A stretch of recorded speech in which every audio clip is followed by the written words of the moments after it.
nos ha llegado al IFT la siguiente pregunta. Si los gluones son la representación del campo de fuerza fuerte, entonces la fuerza fuerte no es en sí un intercambio de gluones, porque los gluones también tienen campo de fuerza fuerte. Bien, esa pregunta vamos a intentar resolverla aclarando un poco la relación entre gluones y campo de fuerza fuerte. En la naturaleza, todas las interacciones que conocemos, excluyendo la gravitación, porque no la entendemos al 100% a nivel cuántico, se corresponden a un determinado patrón. Ese patrón se llama una interacción de tipo gauge o gauge. Y los elementos esenciales de los que consiste esa interacción son las siguientes. El primero es que hay partículas que tienen una determinada propiedad, a esa propiedad la llamamos genéricamente carga.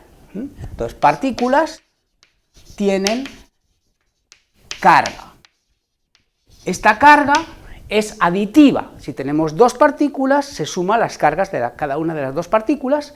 También esas cargas pueden ser positivas o negativas, con lo cual podemos sumar, y a veces puede quedar cero, sumando una positiva y una negativa. El segundo aspecto es que las partículas que tienen un determinado tipo de carga, que cada una de esas partículas es fuente de un campo asociado a cada tipo de carga, un tipo de campo. Todo esto podría ser a nivel clásico, ya es así un poco a nivel clásico. Hay una tercera componente, que es que toda la interacción que produce este mecanismo se puede construir a base de unas piezas elementales, como si fuera un Lego. Para entender, digamos, esto, lo mejor es fijarse en el caso que conocemos mejor, que es el caso del campo electromagnético. En ese caso, hay partículas, por ejemplo los electrones, que tienen carga, la carga eléctrica. Esas partículas, esa carga, cuando una partícula tiene carga, crea un campo, el campo electromagnético.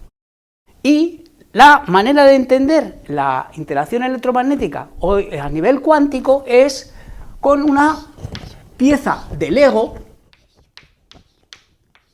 que es así de sencilla, que está formada por tres patas. Una representa un electrón que entra, otro un electrón que sale, y aquí está el campo electromagnético. De esa manera podemos interpretarlo con que el electrón ha emitido, es fuente de ese campo electromagnético. Esta línea sencilla también representa el campo, como hemos dicho, el campo electromagnético, pero también la partícula que llamamos fotón. Porque en realidad los campos y las partículas son parte de una misma cosa, que no es ninguna de las dos, que se llama un campo cuántico. El campo cuántico, según de qué manera la observemos, podemos verla como hecha a partir de partículas, o bien como algo que se relaciona con un campo clásico. De hecho, el electromagnetismo lo conocimos a través del campo clásico, pero después descubrimos sus correspondientes partículas, que son los fotones. Ahora, el campo cuántico no es ni esto ni esto, es un objeto nuevo. Voy a poner una analogía para que se entienda, traída del mundo del arte. Imaginemos un cuadro que podía haber pintado Dalí, que es un cuadro donde representa un rostro, si lo miras desde lejos, representa el rostro del presidente Kennedy. Pero si lo miras desde cerca, ves que está hecha de fotos de Marilyn Monroe. Entonces, en realidad, el objeto es un objeto nuevo, pero dependiendo a qué distancia lo miremos, es conveniente mirarlo como un agregado de fotos del presidente de Marilyn Monroe pegadas, o bien como un dibujo, una pintura del rostro del presidente Kennedy. El objeto no es ninguna de las dos cosas, de hecho puede haber algo adicional a las dos, como la intencionalidad del autor que está en eso. Pues de la misma manera el campo cuántico es como esa gran foto, y esta descripción tipo partículas serían las fotos de Marilyn Monroe, que son los componentes elementales, y esta visión campo clásico sería la visión global, que nos da, digamos, la cara del presidente Kennedy. Bueno, vista esa analogía, ahora vamos a pasar a describir cómo funciona eso en el campo, en el caso de las interacciones fuertes. En el caso de las interacciones fuertes, puesto que este esquema, este patrón, se mantiene, lo que pasa es que aquí entran en juego cargas diferentes. Esas cargas se llaman cargas de color. Hay tres cargas, la carga roja, la carga verde y la carga azul, cada una de las cuales es aditiva. Podemos tener dos rojos, si le sumamos un menos rojo, un antirrojo, se forma un rojo, y así. Lo mismo con el verde y con el azul, ¿vale? Los quarks poseen una de estas propiedades. Un rojo, hay quarks rojos, quarks verdes y quarks azules. Esta carga, la carga esta de color, que llamamos color, pero no tiene nada que ver con el color ordinario, es fuente de un campo, y ese campo es el campo de la interacción fuerte, el campo de la fuerza fuerte. ¿Y cuál es la celdilla elemental? Pues la celdilla elemental, en principio, es muy parecida.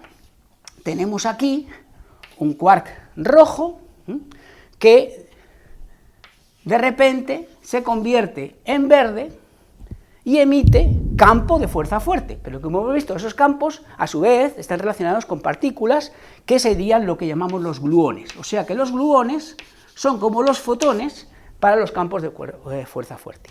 Como muy bien pregunta la persona que nos está formulando la pregunta, estos gluones son diferentes de los fotones en algo muy particular, y es que tienen color.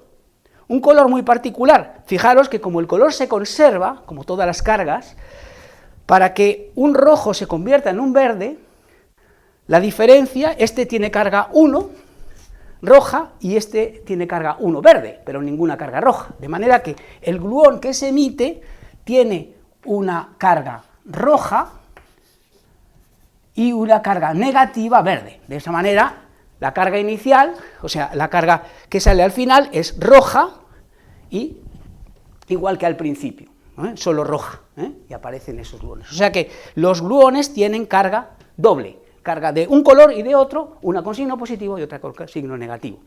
Por tanto, hay gluones de todo tipo. Como hay 3 cargas, en principio, el número de combinaciones de coger un 1 y un menos 1 me da 3 por 3, 9, que es el número de gluones que hay. Ahí hay que quitar 1, porque cuando los 3 colores los pones por igual, la cosa no tiene color, de manera que en realidad no son 9, sino son 8. Pero básicamente la idea funciona así. Bien. Entonces, ¿qué pasa? El hecho de que los gluones tengan color introduce una novedad respecto al caso de la interacción electromagnética. ¿Cuál es esa novedad? La novedad es que ahora el propio gluón puede combinarse con otros 2 gluones, de manera que los colores se compensen. Por ejemplo, podemos añadir a este gluón que ya teníamos aquí, que era rojo antiverde, le podemos añadir un gluón que sea verde antiazul y un tercer gluón que sea de color azul antirrojo.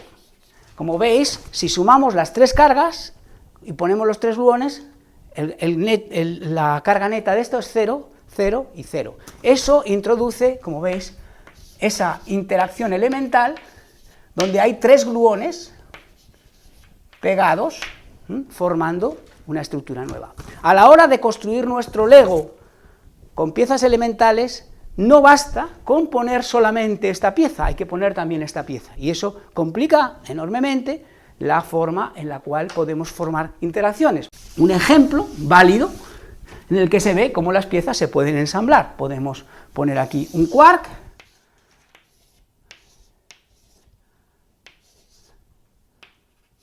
otro quark,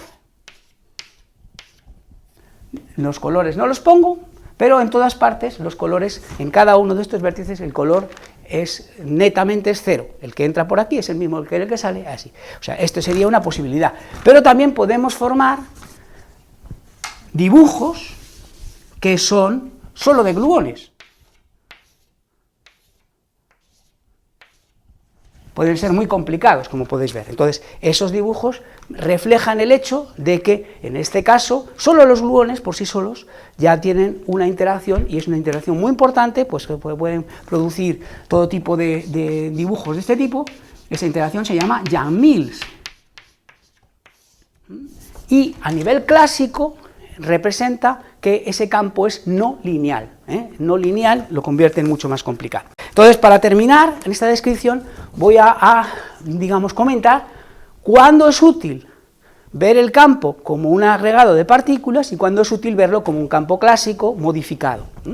Y eso depende de la situación. Por ejemplo, en el caso de los fotones, si tenemos luz de alta frecuencia y baja energía, empezamos a ver los fotones individualmente, así es como se descubrieron. Sin embargo, si tenemos bajas frecuencias y altas energías, vemos tantos fotones que en realidad es mejor la descripción de campo, como en el caso de la analogía que hemos hecho antes con el cuadro. En el caso de los gluones, la cuestión esencial es las distancias. A cortas distancias vemos pocos gluones, y entonces la descripción a base de pocas piezas es buena, y por lo tanto nos interesa trabajar con las pocas piezas. Sin embargo, cuando estamos a largas distancias, el número de elementos, el número de piezas crece tanto que esa descripción no es interesante y es más interesante utilizar la noción de campo. Pero las dos cosas son parte de lo mismo.